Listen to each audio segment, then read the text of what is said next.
In my emergency medicine residency at St. Mary's Hospital, I had grown used to ambulance sirens, gunshot wounds, broken bones, drug overdoses, and the smell of grinding poverty. It was all in a day's work. There was a reason why emergency medicine doctors made the money they did.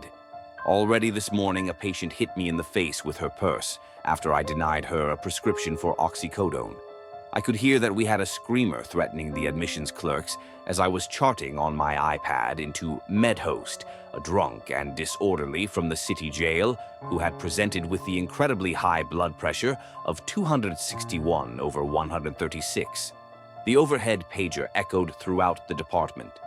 Code trauma now. Code trauma now. I went to the trauma room, donning a gown, gloves, and mask. I had expected paramedics with a stretcher, but 2 orderlies were pushing a gurney. My eyes widened when I saw the patient. His name was Billy Wong. He was a second-year pediatrics resident, and he was one of my friends. One of the nurses in the room begins to document all trauma findings on the trauma flow sheet that I dictated as I examined Billy. To save his life, I had to see him for the moment as just another patient and not the person who I carpooled to the hospital as he conned me into playing for the St. Mary's Knights soccer club. Patient is a male Asian American, 29 years old. The patient is unconscious and presented as unconscious.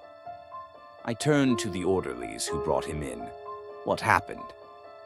I went to hit the head in pediatrics and found him passed out on the floor like he slipped and fell. How long had he been down? The orderly shrugged. Maybe 15 minutes. I had just seen him with a patient. Did he regain consciousness at any time? The orderly shook his head. Nothing. Not a peep. You got that? I asked the nurse, and she nodded. Patient blood pressure is 171/100. His pulse is 50 and respiration seems irregular. The patient is bleeding from a circular wound on the left side of the back of his head. Looks maybe 25 millimeters in diameter. I wondered what in the bathroom could cause such a perfectly clean 1-inch in diameter injury and couldn't picture anything. The wound appears to be very evenly depressed into his skull by about a centimeter. I checked his eyes. Patient's right pupil is dilated and non-responsive. Clear fluid is leaking out of patient's nose and ears. Symptoms indicate the injury has caused a severe traumatic concussion to the head. I am cleaning the wound and applying a bandage. The rest is for the neuro team. I turned to the nurse. CT scan of his head. Stat. I never had any clue what would walk in during my shift in emergency. Having a friend on the table with a life-threatening injury, something I had never even considered. I notified the neurosurgery group to get a team together and prepared. With that skull depression, Billy was going to need it. Residents are taught to suck it up. I kept thinking of his wife. She was 8 months pregnant with their first.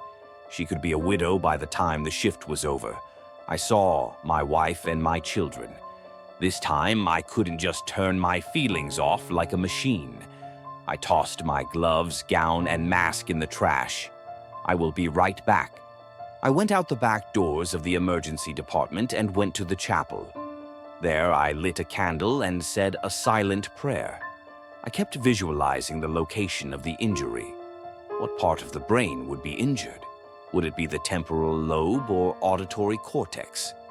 If he were lucky, just his hearing in his right ear would be impaired. If not, he would lose ability in language and memory. That would make it difficult to be a doctor. I suddenly and utterly, desperately had to pee. Ever since I was a small boy, high stress manifested in contracted bladder musculus. Now it felt like it was bursting. I knew the closest bathroom was by radiology. I was within sight of my goal when a Hispanic woman carrying a little girl stopped me. Please, doctor, help me. She is burning up with fever. With that, the little girl puked a good 6 feet and nailed my pants leg. I sighed. The emergency department is back and around to the left, and then a right and... Dr. Wilhelmsen stared right at my face and grinned as he neatly steered around the puke on the ground and ducked into that bathroom I so desperately needed to use. "I'll take you to emergency admission." I was sure that I wouldn't make it to the head in time, but wetting my big boy pants would be better than being chewed out by Dr. Wilhelmsen and the rest of the senior staff. As I began to lead the mother and child, I heard, "It's fun, it's fun, it's fun," echoing from the bathroom. A young man in disheveled clothes and a wild beard burst out of the men's room and looked at me with pure fury. He lurched towards me. Then I saw the hammer in his hand and the blood dripping off that perfectly circular, 1-inch in diameter hammer's head, just the size of the wound on Billy's head. For a moment I froze, but something deep inside me said, "Run!" The woman ran in one direction, back the way she came and presumably to another hospital. I ran in the other, knees trembling, hearing him stumbling after me. I tried to shout "Code Silver" for a non-patient with weapons in the workplace, but my throat was too tight. I could hear him running behind me. I slipped my badge over the card reader, burst through the double doors into the ER, and pushed them shut. He hammered frantically on the double doors, determined to beat them down. What if he got through? I finally managed to stammer, "Code Silver." He attacked Dr. Billy Wong. Looks like a bum. Male. Blood dripping from a hammer. My pulse was racing. I could feel that I had wet my pants, but I no longer cared. 2 guards went around to the ambulance entrance to cut him off. The cop who was watching the prisoner with high blood pressure drew his gun and followed. Another guard came up to me, calling the code "Silver" into his walkie-talkie. The overhead pagers boomed to announce the emergency. "Did you see a gun?" I shook my head. "Hammer." "Tell me what happened." I tried hard to think and to put it in words. I was going from the chapel to the bathroom by radiology. A woman with a sick child couldn't find the ED. I was leading her. Dr. Wilhelmsen went into the bathroom, and this man came out with a hammer dripping blood. He chased me back here. The hammering stopped. Now I heard shouting and arguing. The active shooter response plan training last month had said that staff members shouldn't attempt to intervene or negotiate. That suited me fine. Let the paid professionals handle this one.